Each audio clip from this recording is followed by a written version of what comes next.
Welcome back, everyone, to another deep dive. This time, we're going to tackle the life and the philosophy of George Santayana. This one's going to be a little bit more in the weeds for you fellow philosophers out there. We'll be exploring the Stanford Encyclopedia of Philosophy entry on Santayana and kind of unpacking his key ideas and his unique journey and why his work still resonates with us today. Well, Santayana is a really, really captivating figure for a lot of reasons. He was a philosopher, obviously, but also a poet, a cultural critic. He really anticipated a lot of the intellectual shifts that would come to define 20th century thought. So that's one of the reasons he's so fascinating. And his life, too, right? I mean, it reads almost like a novel. It really does. Born in Spain, Right. raised in Boston, and then ultimately he chooses a life of self-imposed exile in Europe. Like, how do you think that kind of unconventional path influence his philosophical outlook? Oh, his outsider perspective is absolutely crucial. Imagine being born in Spain, growing up in a Spanish-speaking home in Boston, yet attending English-speaking schools, right? That's bound to give you a very, very unique lens on both of those cultures. Yeah, it's fascinating. He held on to his Spanish citizenship even after decades in the U.S., Yeah. almost like he was intentionally maintaining a distance. Exactly. Yeah, it speaks to this very complex relationship with America that I think he always had. I mean, he clearly valued the intellectual freedom that he found at Harvard, for instance, but always seemed to maintain a degree of critical distance, observing American culture with a very keen eye, highlighting its dynamism, but also its limitations. And that comes through so clearly in his writings, especially in works like, Character and Opinion in the United States, where he offers these incredibly insightful critiques of American society. Yeah.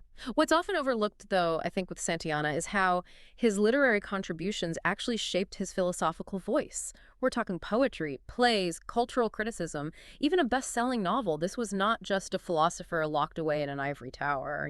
Yeah, you really don't find that kind of literary sensibility in a lot of philosophical writing, right? Yeah. It's just so engaging. His works are so accessible. It's not your typical, dry academic prose. Right. He manages to convey these very complex ideas with a real poetic elegance. Take the sense of beauty, for example. He doesn't just theorize about beauty in the abstract. He grounds it in our everyday experience, in our emotions, and our senses. Yeah, he really brings those philosophical concepts down to earth. Another work that comes to mind is Interpretations of Poetry and Religion. I mean, it's amazing how he connects these seemingly disparate fields, arguing that they both stem from our deepest human values and aspirations. And he does so within this really interesting naturalistic framework. He's saying that even our most profound experiences, right, like the ones that we encounter in poetry and religion, are ultimately rooted in our nature as biological beings with these evolved capacities for imagination and creativity. So we have this philosopher poet who is also deeply engaged with culture, but his philosophy itself didn't just appear fully formed, did it? Absolutely not. Santayana's thought went through some really fascinating transformations. He began with a form of idealism, reflecting the intellectual climate of his time, but he gradually moved towards a more grounded, naturalistic perspective. It's that mature naturalism that really comes to define his later works. And he places a lot of emphasis on what he calls animal faith. What exactly did he mean by that? I mean, it sounds almost anti-philosophical, doesn't it? It's one of those ideas that seems simple on the surface, but has really profound implications. By animal faith, what Santayana meant was our instinctual, pre-reflective belief in the world, this kind of fundamental trust that is rooted in our very nature as living organisms. He's arguing that this animal faith is actually the foundation of all knowledge, not some abstract reasoned certainty. That idea really struck me when I first encountered it, too. It's like this realization that even our most complex beliefs or most sophisticated theories ultimately rest on this really basic trust in the world. It's something we so often take for granted, but it's really the very foundation of how we experience and understand reality. Exactly. And to illustrate this point, he uses the very vivid analogy of the solipsism of the present moment. He's saying that if we try to build knowledge from some absolutely certain foundation, we end up trapped in the immediacy of our own experience, unable to really connect with anything beyond the present instant. Wow. That image of being trapped in a bubble of the present moment, unable to reach out, really hit home for me.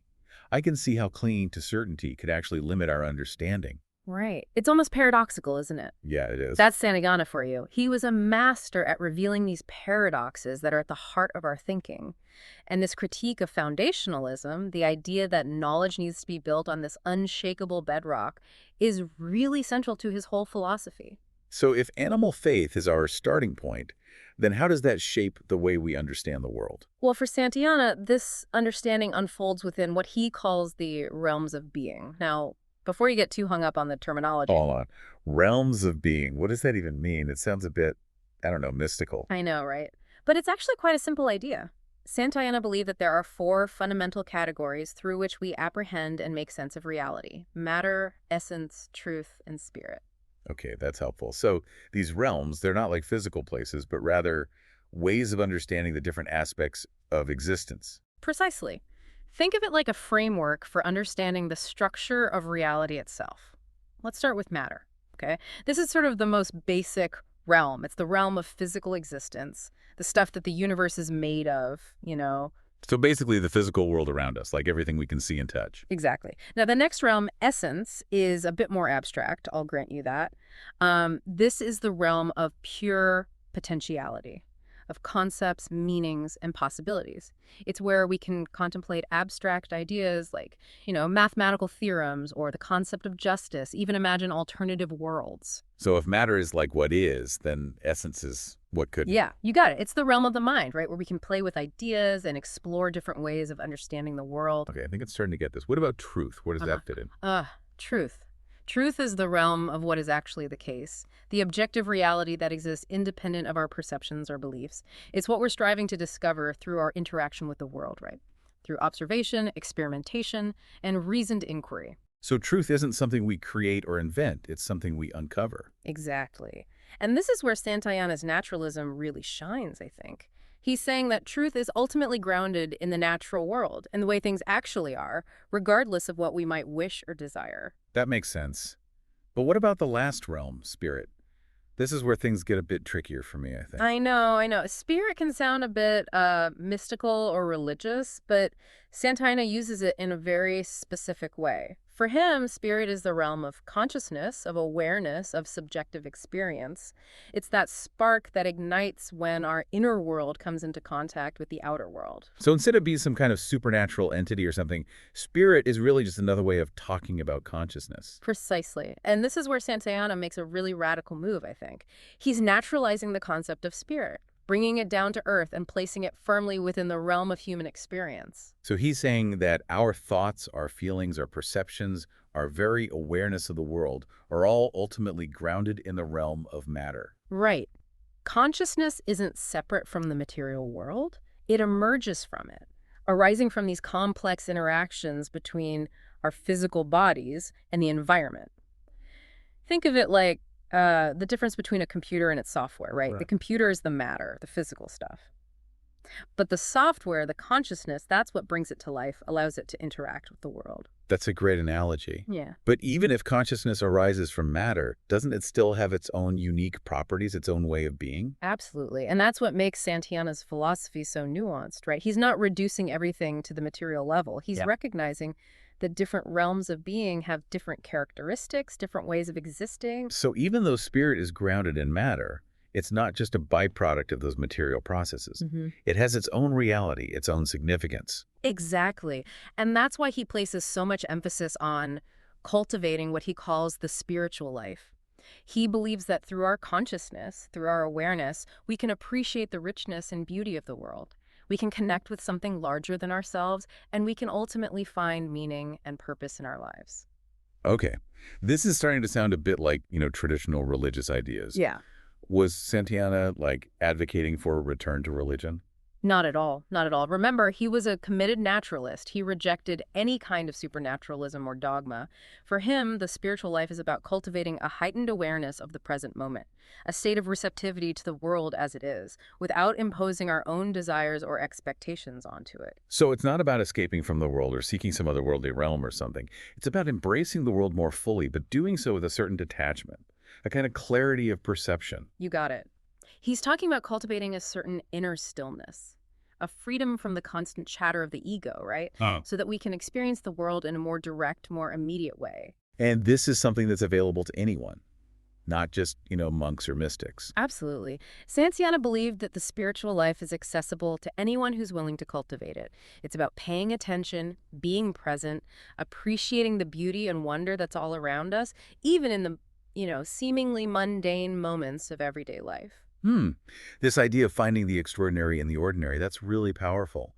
But how does this spiritual life connect with his broader philosophical ideas, particularly his ethics? Well, for Santayana, ethics isn't about following a set of rigid rules or, striving for some kind of abstract ideal of moral perfection. It's more about living in harmony with our own nature and with that larger natural order that we're a part of. So it's more about understanding ourselves and our place in the world rather than trying to, like, impose some external moral code on ourselves. Exactly. He believed that there is no single overarching good that applies, universally.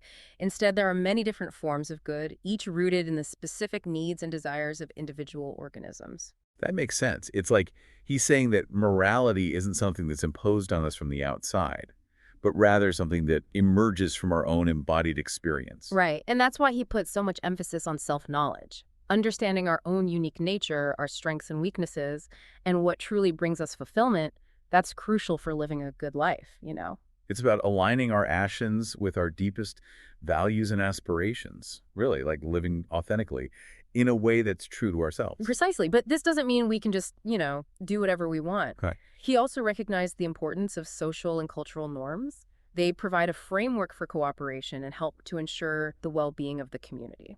So it's about finding a balance between individual fulfillment and, social responsibility. Exactly. And this is actually where his critique of American democracy comes in. He saw this relentless pursuit of progress, this obsession with material success, as kind of a spiritual dead end. That's interesting because on the surface, you wouldn't necessarily associate like American democracy with a lack of spirituality. I know, right? But Santayana was concerned that this focus on quantity over quality, this constant striving for more, more, more, would ultimately lead to a kind of spiritual impoverishment. He was worried that people would lose sight of the things that truly matter: beauty, truth, connection, meaning, purpose. Right. And that's why he advocated for a different kind of life, a life of the mind, of aesthetic appreciation, of contemplation and reflection, a life that was grounded in the natural world, but also, transcended its It limitations. sounds like he was calling for a kind of cultural shift or reevaluation of our priorities. He was. He really believed that true happiness and fulfillment come not from accumulating possessions or achieving external success, but from cultivating a rich inner life, a life that's in harmony with both our own nature and the larger natural order. What strikes me is how Santayana's own life really embodies this philosophy. He wasn't just, talking the talk, he was walking the walk. Absolutely. He deliberately chose a life that was free from the constraints of academia, a life that allowed him to pursue his intellectual and artistic passions, to travel, to experience different cultures, and to simply be present to the world around him. He was a true cosmopolitan, at home in so many different places, yet never fully belonging to any one place. It's like he was intentionally cultivating that outsider perspective that we talked about earlier. Right, and that allowed him to see things that others missed, to offer this unique and often challenging perspective on the human condition. So as we wrap up this deep dive into the world of George Santayana, what are some key takeaways that you think our listeners should hold on to? I think the biggest takeaway is that Santayana offers us a way of seeing the world and our place in it that is both profound and liberating. He challenges us to think deeply, to live fully, and to embrace the beauty and wonder of existence, even in the face of its inherent limitations. He reminds us that the spiritual life isn't about escaping from the world, but about engaging with it more fully, more consciously, more authentically. And he encourages us to cultivate a sense of detachment from our, ego-driven desires and anxieties, to find joy in the simple act of being alive, and to appreciate the interconnectedness of all things. His work is a really powerful reminder that philosophy isn't just some abstract academic pursuit. It's a way of life, a way of seeing the world, a way of making sense of our own experiences and finding meaning and purpose in a world that often seems chaotic and confusing. I think Santayana would agree with that. He believed that philosophy should be a lived experience, something that informs our actions and shapes our understanding of the world. And on that note, we'll leave you with this. If, as Santayana suggests, the spiritual life is about embracing the present moment, how might that change your approach to philosophy, to art, to life itself? Keep diving deep and keep those philosophical gears turning.